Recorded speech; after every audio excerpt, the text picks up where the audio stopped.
Right, recording. So good morning, hi you guys, and welcome to my channel. I'm back with a new video, and we're gonna check out some boxing. You guys have requested me to check out this video called Amazing Boxer with Superhuman Defense. So we're gonna see what this video is gonna be about. I'm not gonna ramble. Let's get straight into it. Right, let's see. Take this away. Probably someone's talking over my word, like blah, blah, blah. I don't know what I'm saying. When you think of boxing, you think of knockouts. Good left hand, Toe-to-toe action. Mike, let's go! Inspiring comebacks.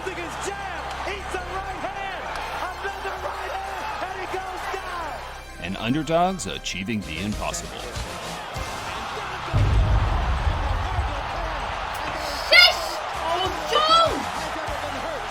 The most satisfying outcome of every bout should match up blow for blow with the scene from a Rocky movie.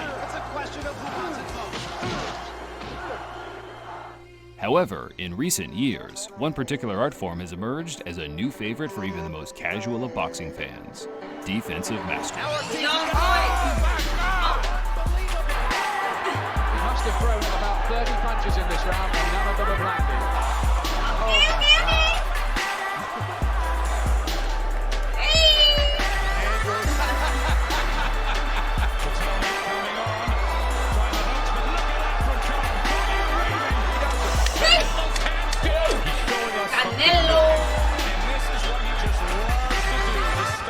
Modern-day highlight reels have given an easier understanding to the casual viewer of exactly what tricks are being performed over an often 40-minute period of each bout.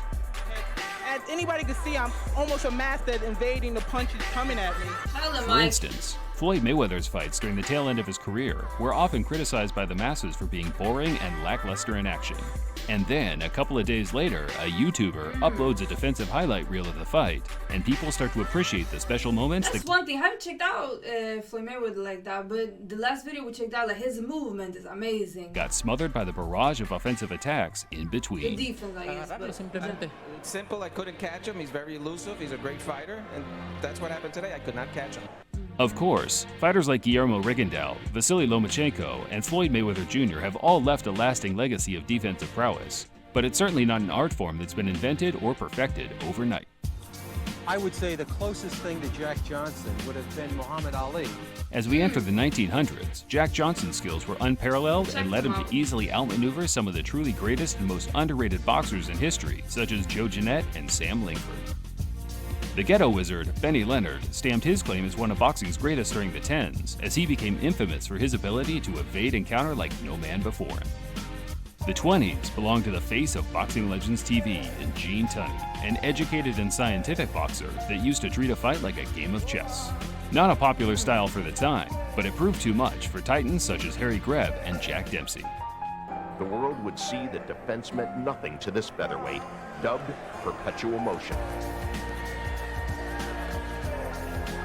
Henry Armstrong's fights weren't always pretty, but similar to Roberto Duran and Mike Tyson, he mastered the defensive infighting technique and became a top 5 pound-for-pound all-time great. I just take my time, I stick him, pop, pop, keep moving, move on forward, keep moving, because he can't move, keep moving, he be trying to corner me, cut the ring off, tack him, pop, pop, pop, pop, pop, pop. Muhammad Ali and Nicolino Loche were the kings of lateral movement in the 60s, always prepared to take a risk to keep the fans on the edge of their seat. A very popular Sugar Ray winner. For me, the cut of the line for the modern-day skill gap started in the 1970s. The golden era of boxing with rising stars like Ray Leonard, George Foreman, and Marvin Hagler. However, the youngest world champion in boxing history, Wilfred Benitez, had the elusive moves that ruled the roost. Whipping right hand, missing with most. He was so elusive. He was never a stationary target. He had that natural God-blessed talent that he could feel a punch and slip it. Once the 1980s approached, one man from Norfolk, Virginia would absorb the energy from all the greats before him and shape the art of defensive boxing forever. Sweet Pea, Pernell Whitaker. Pound for pound, the best in the world today, Sweet Pea. Whitaker. Growing up in Norfolk, Virginia during the early 1980s was a struggle for most, but even more so for folks that resided in the projects. Cops always stopping, you know what I mean? Ambulance always coming to pick up somebody, guns always going off. The lack of jobs led to high crime rates, and there were small hopes and even smaller opportunities for the residents of Young's Park. But while most people were busy hustling for a living, a young man by the name of Pernell Whitaker refused to let his environment dictate his life and goals. Friends and neighbors say they may lose Sweet Pea someday to the fame and fortune that goes along with professional boxing. Similar to Prince Nassim Ahmed, Whitaker was extremely impressive from the very start of his boxing journey. Most kids have to learn the hard way by walking home with a bloody nose for a few weeks, but Pernell favored a slightly more intelligent approach. First, make 'em miss. Second, make 'em pay. You know, I have my ways of fooling a man. Before long, Whitaker was dominating the amateur boxing scene. By 1982, he was the national champion. In 1983, he became the champion of Pan America, and in 1984, he was scoring knockouts and winning every second of every round to become the Olympic champion. He was in the Olympics and he won a gold medal. Okay. What do you think about that? I think it's great. 84 was a special year for American Olympians. Evander Holyfield, Terrell Biggs, Mark Breland, and Meldrick Taylor all captured medals and became very close friends along the way.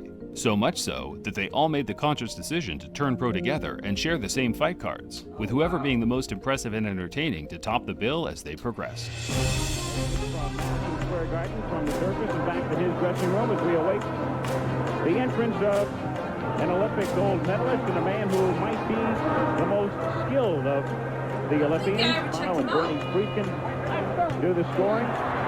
Landing punch and the punch with 20 seconds remaining now in the second round. Miss. On the left hand. This may do it, and that will do it. Pernell Whitaker, a second round TKO at Madison Square Garden. Must have thrown about 30 punches in this round, and none of them have landed. Great hand speed, great foot speed. Generally an all-around outstanding schedule for six.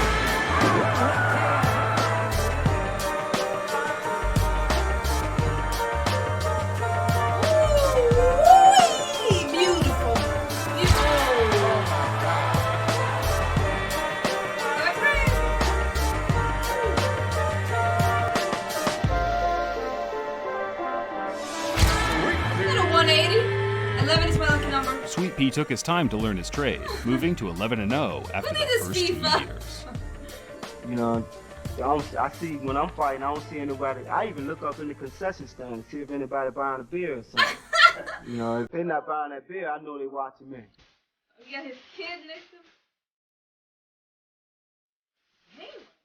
Olympians rarely pad their record like the other less experienced pros, so before long a bout was scheduled between himself and the dangerous Black Mamba, Roger Mayweather. Shove as Whitaker lashed out with a shot to Mayweather's chest. Mayweather attempted to retaliate. The stage is set for this 12-round North American Boxing Federation lightweight bout between that man, Roger Mayweather, and Pernell Whitaker, live today from Norfolk, Virginia on ABC's Wide World of Sports. Roger, mostly known today for his masterful training of his nephew Floyd, was a very respected fighter during the mid to late 1980s. A two-weight world champion renowned for his freakishly long arms and a devastating right hand. A win for Pernell at this point in his career would send shockwaves around the lightweight division. Perhaps he will rise to the challenge as both Lou Duva and right hook, and he's down!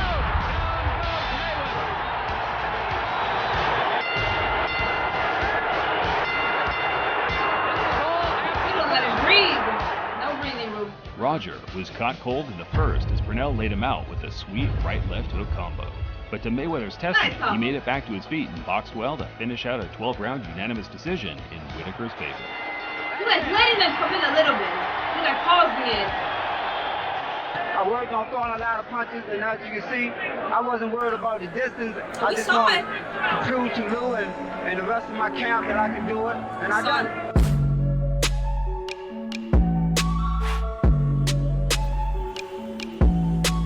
La France, le bleu, salut.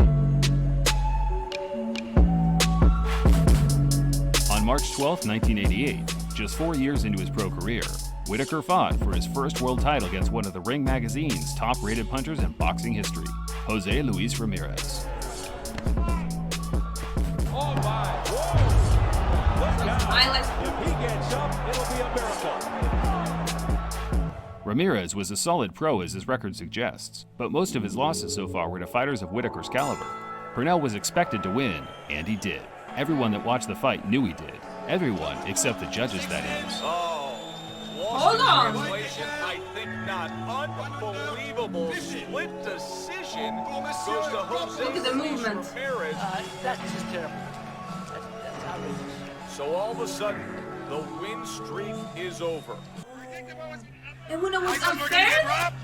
Suleiman is nothing but a goddamn thief. He I don't know. Nobody knows those Suleiman. He gave these guys orders. I predicted that at the rules thing.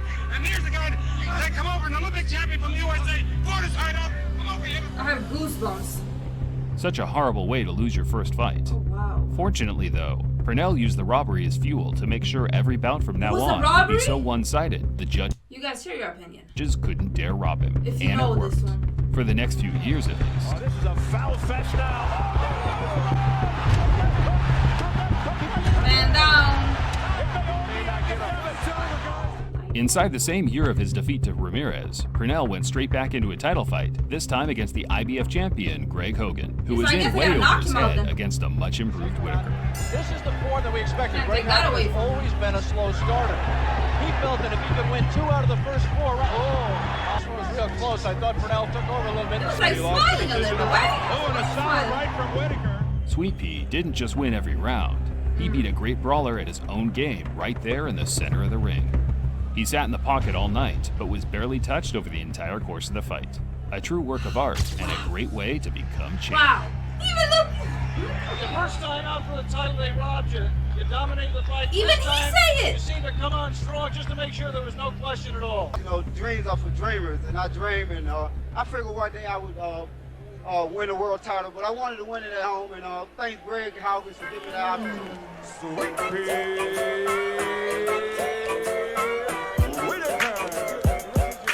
Prime is coming. Prime, yeah. All the great things that Whitaker was remembered for as a pro started now. From here on out, every bout was decided for a world honors, one of the longest title runs in boxing history. He was winning championships running through. This guy holding a cigar.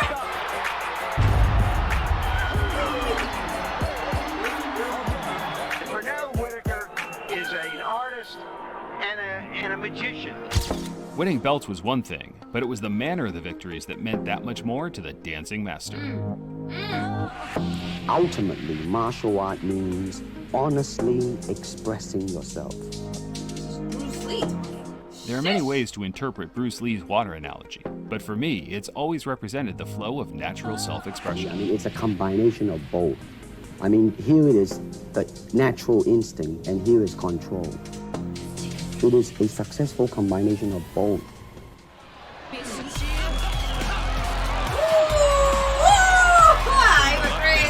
See Sweet Pea just dances around and makes it awkward. So often today, you see boxers flaunting defensive moves, mostly to cause a reaction from the fans and their opponent. It's not always a bad thing, but it doesn't have the same impact as the truthful movements of Pernell and others of his caliber. It is easy for me to put on a show and be cocky and be flooded with a cocky feeling and then feel like pretty cool and all that. It was amazing what Pernell could do. He could read, process, and make a decision based on microseconds of information. See, that's what they can do, the hesitation to let them... Whitaker shows offense, ring generalship, defense, and in his own way, aggressiveness. It's part of this. And this a testing fight, a testing few seconds against the guy. Finito. Over a 4-year period, which in my opinion was the true prime of Sweet Pea, he rematched and schooled Ramirez, beat Hall of Fame legends in Jorge Paez, Ozzie Nelson, and Buddy McGirt, all while flexing his ever-brilliant defensive skills. It is, they don't take away an MVP in baseball. It's there for all time. You'll lose your batting championship the next year, but you'll never lose that most valuable player. And this is the most valuable fighter of an era. But when you're dealing with a guy such as That Pernell fight. Whitaker, who is, like I The said, fight. one of the best pound-for-pound boxers in the world today, it's very difficult for a guy Jones Jr. who is not at that top level to stay in the ring and even have much of a chance. By 1993, Whitaker had amassed a record I'm born December 8, 1993. of 32-1 and been named the Ring Magazine Fighter of the Year. He was on the tip of everyone's tongue. However, he wasn't quite boxing's biggest star. That honor was being given to the hard-punching and extremely skilled Mexican, Julio Cesar Chavez.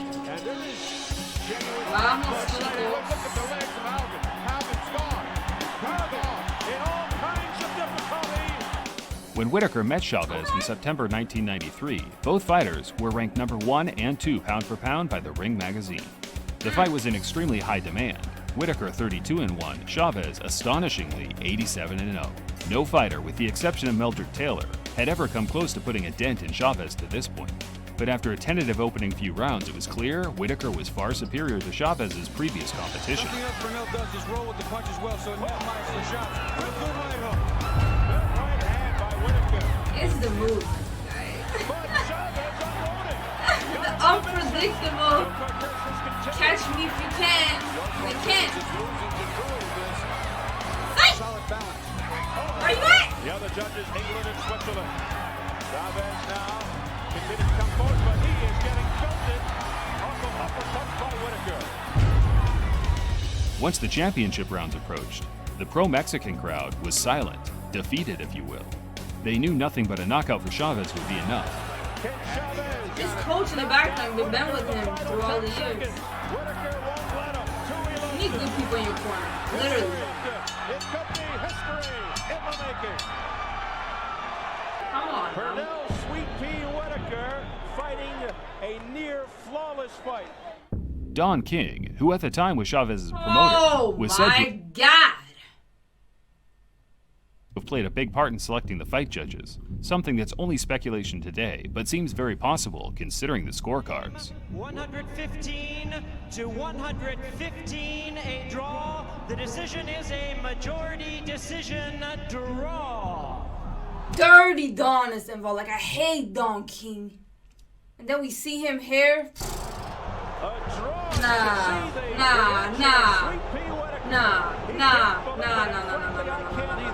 Whitaker was robbed again, and unlike Ramirez, Chavez wasn't prepared to face Pernell in a rematch. I don't think that King wants to fight, and that's the only reason Chavez won't get in the ring is because he knows that Pernell Whitaker will whip him and whip him good. So if he's ready to sign, here's $7 million guarantee, Julio. Let's get the contract signed.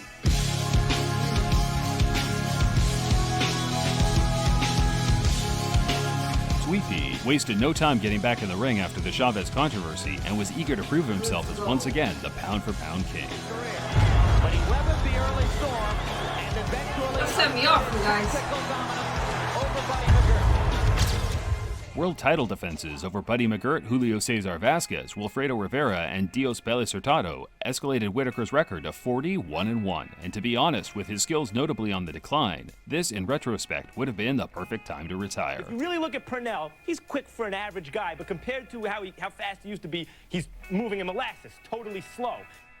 But so often, retirement is easier said than done. Yeah. On April 12, 1997, Whitaker was offered $6 million to fight the hottest rising star in the sport, Oscar De La Hoya. He has shown that he is the bravest fighter in the ring tonight. Oscar was fresh off wins over Jorge Paez, Gennaro Hernandez, and Julio Cesar Chavez, among many other great talents. And despite only being 23-0, he was already having his 12th world title fight across 3 weight divisions. Truly remarkable stuff. Hey, that's their fault, not mine. I'm gonna keep on going and trying to become the best fighter in the world. Who's hot, who not? Tell me who rock. With his win over Chavez still embedded in Mexican fans' minds to this day, Pernell entered the bout as a 3-1 underdog due to stages both fighters were at in their career. And reigning pound-for-pound king. Regardless of that, Pernell matched the Golden Boy at every second of every round, with both fighters showing an extraordinary amount of skill. Similar in so many ways. Look at those right hands in the face of Pernell Whitaker. You know, a real good jab, complete boxing skills, power. Listen, see how close he's to him here in this round as opposed to round one. And he's found a home. That right hand almost flipped him with the left hand. But see, Sweet Pea made him smile. around and Made him smile. With tying him up. Dabbling with had to. See how long that lasts. There's about 5 or 6 There you punches go. thrown at the bell there, and a couple of them. Whitaker dropped a point in the third for an accidental headbutt, but evened things out with a flash knockdown in the ninth. Overall, the bout was extremely close, but I would have personally scored it to Whitaker, with final punch stats backing that up. 25 independent boxing writers scored the bout, with 14 edging Whitaker, 10 favoring Oscar, and 1 scoring a draw. Unfortunately for Pernell, once again the judges felt differently and gifted the younger man a fairly wide unanimous decision.